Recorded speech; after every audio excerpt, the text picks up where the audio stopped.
Hi friends, welcome to my YouTube channel Blog by Abby22. അപ്പോൾ ഇന്നൊരു super ഒരു chicken കറി വെക്കാമെന്ന് വിചാരിച്ചു. രാവിലെ ഞാൻ മാത്രമേ ഉള്ളൂ, അതുകൊണ്ടൊരു സിമ്പിളായിട്ടൊരു ചിക്കൻ കറി വെക്കാം എന്ന് വിചാരിച്ചു. അപ്പോൾ കുറച്ച് ചിക്കൻ ഉണ്ടായിരുന്നു. ചിക്കനിൽ കുറച്ച് മഞ്ഞളും ഉപ്പും കുറച്ച് മുളകും കുറച്ച് മസാലയൊക്കെ ചിക്കൻ മസാലയൊക്കെ ഇട്ട് അതിനെ ഒന്ന് പുരട്ടി വെക്കാൻ പോവാണ്. അപ്പോൾ എല്ലാവർക്കും സുഖമാണെന്ന് വിചാരിക്കുന്നു. എല്ലാവരും എൻ്റെ ഈ ചാനൽ സപ്പോർട്ട് ചെയ്യുക, ലൈക്ക് ചെയ്യുക, ഷെയർ ചെയ്യുക, കമൻറ്റ് ചെയ്യുക. അപ്പോൾ ഇത് പരട്ടി നല്ല ഇതായിട്ട് വെച്ചിട്ട് കുറച്ച് ഉള്ളി തൊലിക്കാനുള്ള ജോലിയുണ്ട്. ഓൾറെഡി ഞാൻ കുറച്ച് കൊച്ചുള്ളികളൊക്കെ തൊലിച്ച് വെച്ചിട്ടുണ്ട്.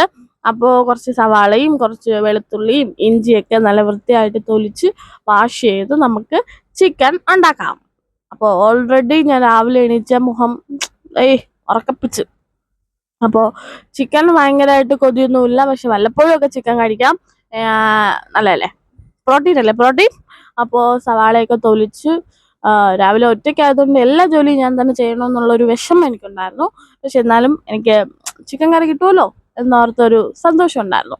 അപ്പോൾ വെളുത്തുള്ളിയൊക്കെ തൊലിച്ച് ഇതെല്ലാം തൊലിച്ചാൽ മാത്രം പോലെ നല്ല രീതിയിൽ വാഷിങ് കൂടെ ചെയ്യണം. ബിക്കോസ് ഈ സവാളയുടെ പുറത്തുള്ള ഈ കറുത്ത ഒരു മരത്തെ പാടുണ്ടല്ലോ, അതൊന്നും വയറ്റി പോകുന്നത് നല്ലതല്ല. അതുകൊണ്ട് എല്ലാ സാധനങ്ങളും വാഷ് ചെയ്തിട്ട് യൂസ് ചെയ്യുന്നതാണ് നല്ലത്. ഓക്കെ, വെജിറ്റബിൾസ് പോലും വീട്ടിലുണ്ടാക്കുന്ന വെജിറ്റബിൾസ് മാത്രമാണ് ഞാൻ അങ്ങനെ വാഷ് ചെയ്യാതെ വല്ലപ്പോഴും എടുത്ത് കടിച്ചൊക്കെ തിന്നുന്നത്. പക്ഷെ അങ്ങനെ ഇപ്പോൾ സ്ഥലമൊന്നും ഇല്ലാത്തതുകൊണ്ട് കൃഷിയൊന്നും ചെയ്യാൻ പറ്റുന്നില്ല. ഓക്കെ, അപ്പോൾ ഞാൻ ഈ ചെറിയ ഉള്ളിയും കുറച്ച് ഇഞ്ചി വെളുത്തുള്ളി ഇത് പേസ്റ്റ് ആക്കും. കാരണം എനിക്ക് ഗ്രേവി മുഖ്യം ബിഗില്. അതുകൊണ്ട് എനിക്ക് ഗ്രേവി വേണം, അതുകൊണ്ട് ഞാനത് പേസ്റ്റ് ആക്കും. എല്ലാവരും അങ്ങനെ ചെയ്യില്ല, പക്ഷെ ഞാൻ അങ്ങനെയൊക്കെയാണ് ചെയ്യുന്നത്. ഞാൻ ചിക്കൻ കറി വെക്കുമ്പോൾ അപ്പോൾ ഉള്ളിയും വെളുത്തുള്ളി ഇഞ്ചിയൊക്കെ പേസ്റ്റ് ആക്കി വെച്ചിട്ടുണ്ട് ഓൾറെഡി. അത് വേണമെങ്കിൽ ചിക്കൻ്റെ കൂടെ മിക്സ് ചെയ്യാം. ഞാൻ അങ്ങനെ ചെയ്തില്ല, ഞാൻ സെപ്പറേറ്റ് എടുത്ത് വെച്ചിരിക്കുന്നതുള്ളൂ. പിന്നെ കുറച്ച് സവാളയും പച്ചമുളകും ഇതിൻ്റെ കൂടെ അരിഞ്ഞിടുക. പിന്നെ പാന് ചൂടാക്കി കുറച്ച് എണ്ണ വീത്തിയാൽ മതി. അതിൽ കൂടെ ആദ്യം നമ്മൾ പേസ്റ്റ് ആക്കി വെച്ചിരിക്കുന്നത് ചെറിയ ഉള്ളിയും വെളുത്തുള്ളി ഇഞ്ചിയും കൂടെ അതിൽ മിക്സ് ആക്കുക. നല്ല രീതിയിലൊരു ജസ്റ്റ് ഒന്ന് ചൂടായി അതിൻ്റെ ഒരു പച്ച മണം ഉണ്ടല്ലോ, അതൊന്ന് മാറി വരുന്നത് വരെ ഒരു ലൈറ്റ് ഒരു റെഡ് കളർ വരുമ്പോൾ ഇത് സവാളയും പച്ചമുളകും അതിൽ തട്ട് ചെയ്ത് കൊടുക്കാം.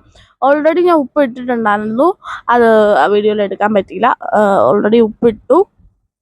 അപ്പോൾ ആ മസാലയുടെ കൂടെ ഓൾറെഡി നമ്മൾ കുറച്ച് എന്താ പറയുക, കുറച്ച് എണ്ണ മാത്രമേ ഒഴിച്ചിട്ടുള്ളൂ. ആ പാനിൽ കുറച്ച് കൂടുതലായിട്ട് തോന്നുന്നതാണ്, കുറച്ച് എണ്ണ വീഴ്ത്തിയിട്ടുള്ളൂ. അത് നന്നായിട്ട് ചുമക്കുന്ന വരെ ഒരു വിധം അത് ചുമക്കുന്ന വരെ ഇട്ട് അതിൽ മഞ്ഞളും പിന്നെ കുറച്ച് ചിക്കൻ മസാല ഓൾറെഡി ചിക്കൻ മസാലയൊക്കെ കഴിഞ്ഞു. ചിക്കൻ മസാല ഓൾറെഡി ചിക്കനിൽ ഇട്ടിട്ടുണ്ട്, എങ്കിലും കുറച്ച് ചിക്കൻ മസാലയും മുളക് പൊടിയും അതിലിട്ട് കൊടുക്കുക. ഇത് എൻ്റെ മാത്രം ഒരു ചിക്കൻ കറിയാണ്, സ്പെഷ്യലൊന്നുമല്ല. ഇത് നോർമൽ ഒരു ചിക്കൻ കറി. എനിക്ക് ഈ സ്പീഡിന് വേറൊരു കറിയും ഇല്ലാത്തതുകൊണ്ട് പെട്ടെന്ന് വയ്ക്കുന്ന ഒരു ചിക്കൻ കറി, അത്രേ ഉള്ളൂ. ഏറ്റവും വേഗത്തിൽ വെക്കാൻ പറ്റുന്ന ഒരു ചിക്കൻ കറി, അങ്ങനെയാണ് ഞാൻ ഇതിന് ഇട്ടിരിക്കുന്ന പേര്. പിന്നെ അതിൽ നമ്മൾ ഈ ചിക്കൻ ഇട്ട് കൊടുക്കുക. ഒരുവിധം ചിക്കൻ എന്താ വെച്ചാൽ, പക്ഷേ ഇത് കുറച്ച് ചെറിയ ചട്ടിയായി പോയോ എന്നൊരു സംശയം, പാനായി പോയോ എന്നൊരു സംശയം. പക്ഷെ എന്നാലും ഞാൻ ചിക്കൻ അതിലിട്ട് ഓക്കെ ആയി, കുഴപ്പമില്ല. അത് കഴിഞ്ഞിട്ട് ഓൾറെഡി ചിക്കനിലുള്ള വെള്ളം പുരട്ടി വെച്ചപ്പോൾ തന്നെ ഇറങ്ങി കാണും. അപ്പോൾ അതിൽ കുറച്ച് വെള്ളം ഉണ്ടായിരുന്നു, അതും കൂടെ എടുത്ത് വീഴ്ത്തി.